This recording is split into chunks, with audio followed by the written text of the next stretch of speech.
I shall be 20 minutes late if I walk 3 km rate and 10 minutes soon if I walk 4 km speed.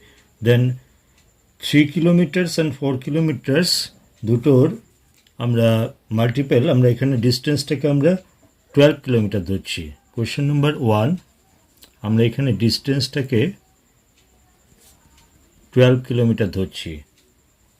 When at the rate of 3 km speed, then to cover the distance of 12 kilometer required টাইমটা হয়ে যাচ্ছে 4 hours, and when 4 km speeds, then time to cover the distance 12 kilometer হয়ে যাচ্ছে 3 hours.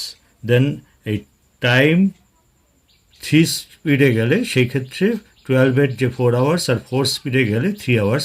Then difference between two times হচ্ছে 1 hour. The 1 hour time difference when distance 12 kilometer. At 20 minutes late and 10 minutes earlier, that means difference between these two times হচ্ছে 30 minutes, that means half an hour.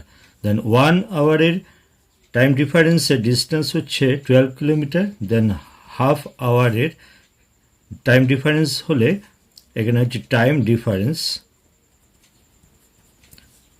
1 hour time difference 1 hour time difference when distance হচ্ছে 12 kilometre আর half an hour time difference when ডিস্টেন্সটা 6 kilometre. Half an hour টাইমের ক্ষেত্রে ডিস্টেন্সটা হয়ে যাচ্ছে 6 kilometres. Walking 6/7 of his usual speeds, a man is 12 minutes too late. The usual time taken by him to cover the distance is. Question number 2. 6/7 স্পিডে যাচ্ছে সেই ক্ষেত্রে 12 মিনিটস লেট হচ্ছে। তাহলে আমরা অ্যাকচুয়াল স্পিডটাকে যদি 1 ধরি তাহলে তার থেকে 6/7 কম। তা কতটা কম না 1 - 6/7 মানে হচ্ছে 1/7। 1/7 স্পিড কমের জন্য আমার 12 মিনিটস আমার বেশি লাগছে।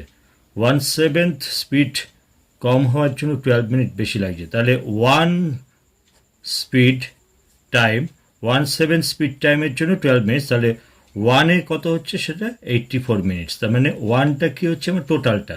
তাহলে এই 1টার মধ্যে কী আছে আমার অ্যাকচুয়ালস টাইমটা আছে, actual time plus late time দুটো মিলিয়ে হয়ে যাচ্ছে আমার 84।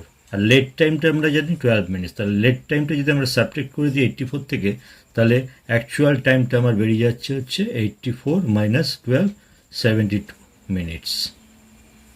Question number 3. A does have as much work as B in 3/4 of the time. If together they takes 18 days to complete a work, how much time shall B take? এই ক্ষেত্রে B এর 3/4 টাইমে এ half work করছে। তা B এর টাইমটাকে আমি যদি 4 days ধরি তাহলে এর টাইমটা হয়ে যাচ্ছে আমার বি এর টাইমের 3/4 অফ এর টাইমটা হচ্ছে 3/4 of B. 3/4 of B that means 3 days। এই 3 days-এ এ হাফ ওয়ার্ক করছে। হাফ ওয়ার্ক এ হাফ ওয়ার্ক করছে হচ্ছে 3 days-এ। তাহলে ফুল ওয়ার্কটা করছে এ 6 days-এ। এবারে এ বি টুগেদার মানে হয়ে যাচ্ছে আমার এই বি এর ডেটাটা বি 4 days নিচ্ছে, এ 6 days নিচ্ছে। তাহলে এ বি টুগেদার মানে হচ্ছে 4 × 6 উপরে দুটো ডেটার মাল্টিপ্লাই হবে, অর্থাৎ এ বি টুগেদার কাজটা কত দিনে করবে। এটা 4 days-এ বি অ্যালোন করছে আর 6 days-এ এ অ্যালোন করছে। আর এ বি টুগেদারে হচ্ছে 4 × 6/4 + 6 মানে 10 হচ্ছে এখানে হচ্ছে। তাহলে 24/10 24/10 days এটা হচ্ছে অ্যাবস্ট্রাক্ট ভ্যালু। তাহলে 24/10 days মানে হচ্ছে এটাকে আমি মানে এখানে যে 18 days যেটা আমার বলেছে সেটা রিয়েলের সঙ্গে আমি এটাকে ট্যালি করছি। তাহলে 24/10 days ইকুইভ্যালেন্ট টু যদি আমি 18 ধরি তাহলে 1 day ইজ ইকুয়াল টু হচ্ছে 18 × 10/24 days। আমাকে বি কত দিনে বার করতে বলেছে, তাহলে বি এর অ্যাবস্ট্রাক্ট ভ্যালু হচ্ছে 4 days আছে। তাহলে 4 days মানে তাহলে কত হবে সেটা আমরা বার করব। বি এর 4 days মানে হচ্ছে 18 × 10/24 × 4।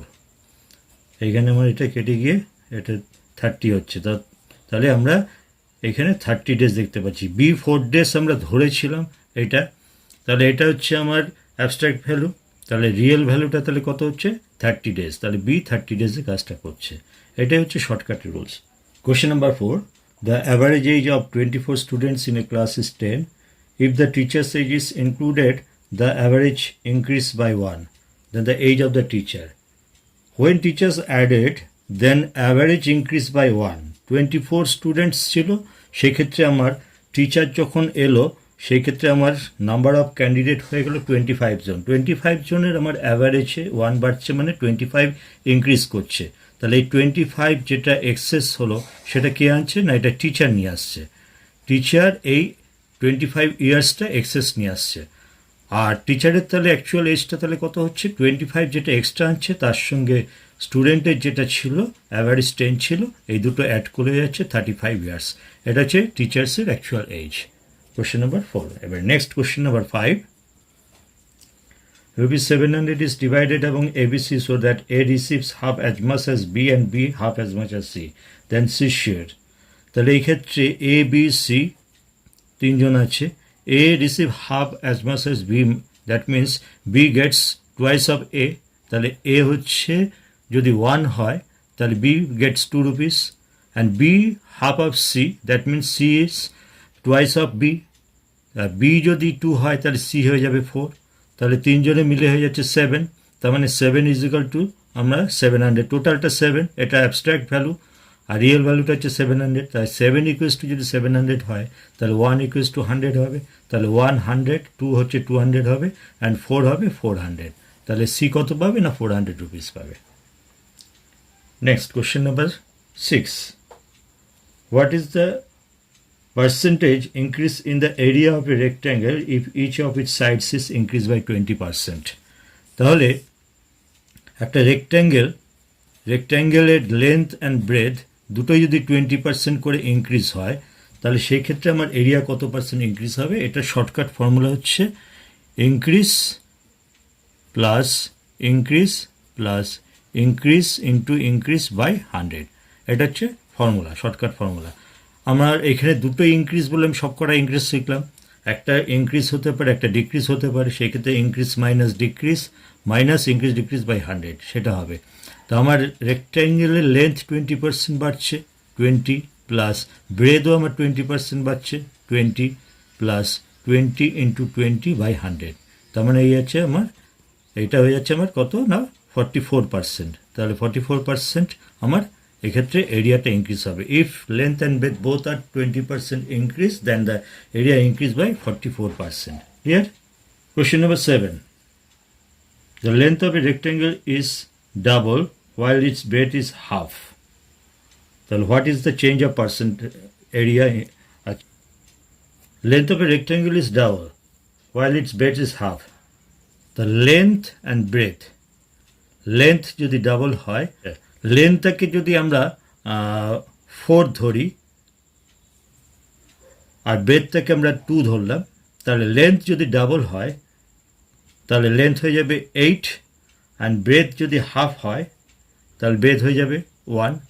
লেন্থ ইনিশিয়ালি 4 ধরেছিলাম, ডাবল মানে 4 হচ্ছে, ব্রেড ইনিশিয়ালি 2 ধরেছিলাম, সেক্ষেত্রে হাফ মানে হচ্ছে 1 হয়ে যাচ্ছে।